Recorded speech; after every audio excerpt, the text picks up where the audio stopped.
What is up, folks, and welcome to another edition of Billy the Kid's No Bullshit Toy Reviews.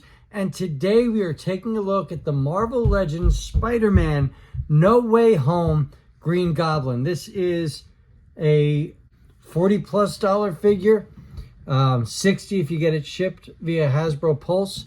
So I'm going to scrutinize this one. All right, and don't get me wrong, it's fucking awesome. But for the price, I kind of feel like there's a few things missing. So let's just get into it with the accessories. He comes with a fantastic glider that has an awesome stand.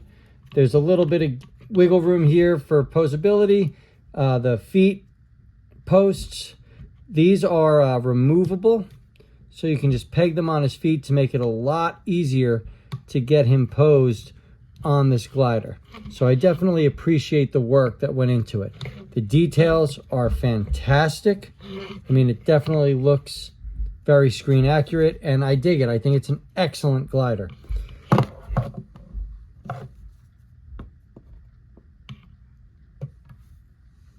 He comes with a Green Goblin alternate head, which I appreciate.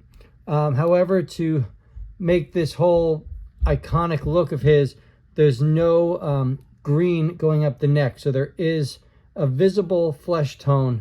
So if that's going to drive you nuts, that's there. He comes with a pumpkin bomb that is pretty much in his hand. It's difficult to get out, but it's all good because, I mean, where else am I going to put it?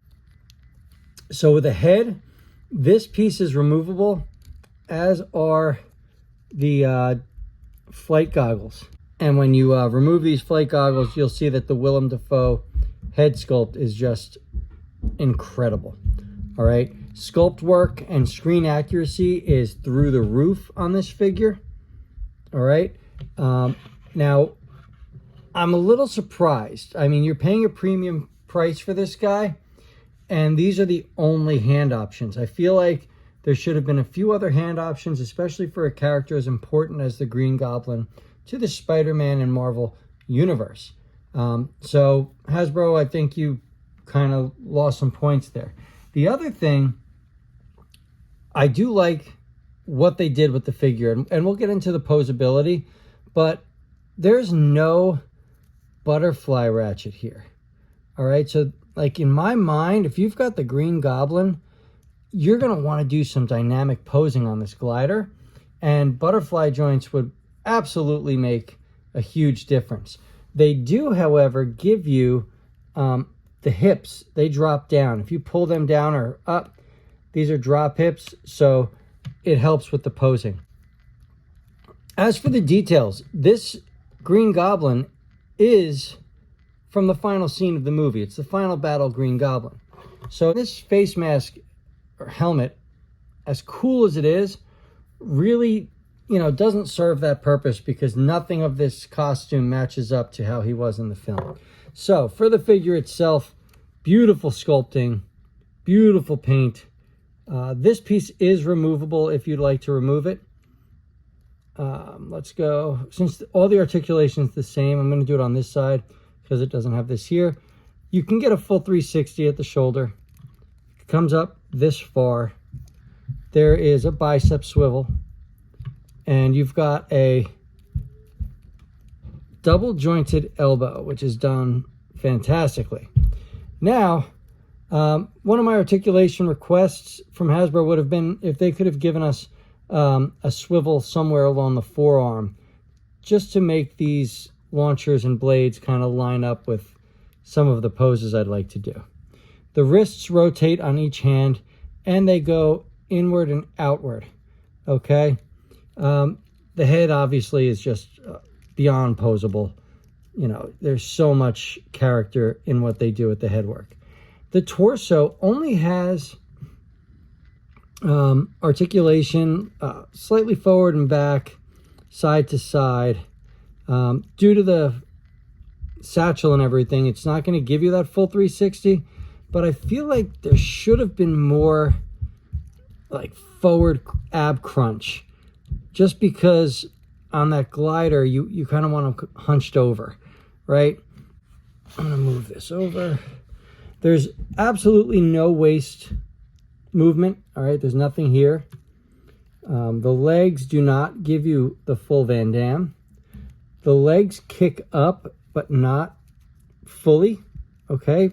We can drop them and get a little bit higher. There's absolutely no backwards kick. All right, so again, this is hindering posing for that glider. There is a thigh cut, okay, which is nice. You've got a fantastic double bend at the knee. The feet, okay, look, they come down and they go up, all right? But this side of mine is very tight. I'm afraid it's going to snap. It does do it, but it takes some work. Hasbro rockers, which are nice.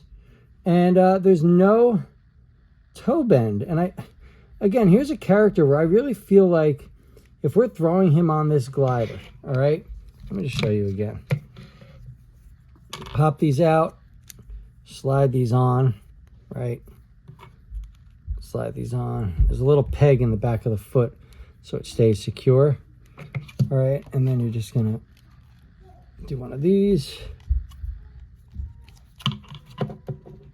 Do one of these.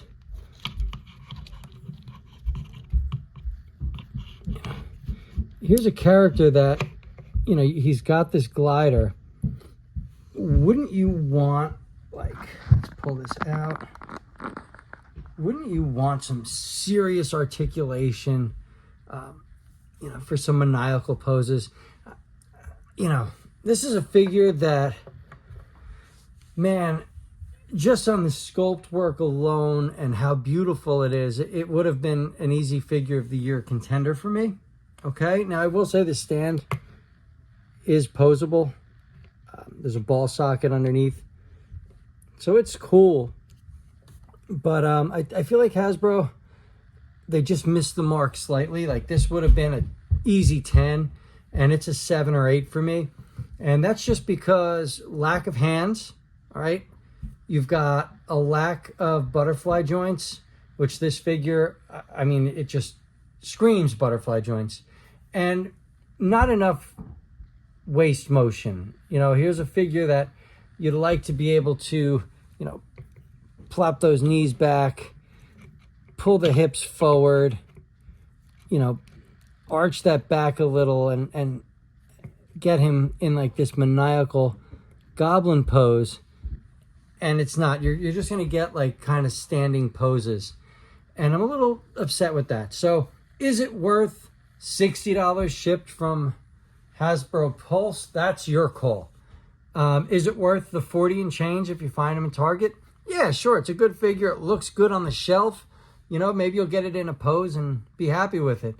But I think that Hasbro really could have had the greatest Green Goblin we've ever gotten had they just given us a little bit more. Those extra hands and a little bit of extra posability. Great figure, though. I do enjoy it. I'm happy with my purchase. I just think it really could have been, like, it could have been something really special. But I do enjoy it. I got mine at Target. I picked him up at Target. That's where I found him. I believe it's sold out just about everywhere, so check your local comic shops. Stores like St. Mark's Comics. You can check them out down in the link below, or you can pay them a visit at Industry City in Brooklyn. To my Patreons, thank you for your continued support and belief in my channel. If you like what you see, please give me a like and subscribe. This is Billy the Kid, signing off.